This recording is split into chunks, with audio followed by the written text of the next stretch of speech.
এবং ডাক দেন, কেউ কি আছে যে আমাকে ডাকবে, আমি তার ডাকে সাড়া দেব? কেউ কি ক্ষমা চাইবে, আমি তাকে ক্ষমা করব।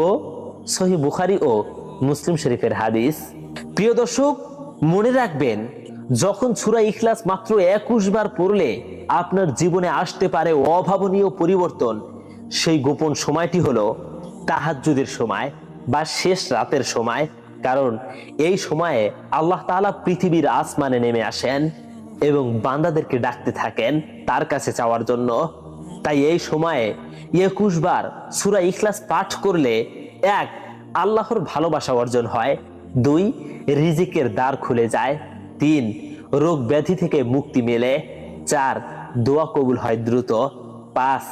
আত্মা প্রশান্ত হয়। সর্বোপরি গুরুত্বপূর্ণ কথা হলো, এই সময়ে তাহাজ্জুদের পরে শেষ রাতে 21 বার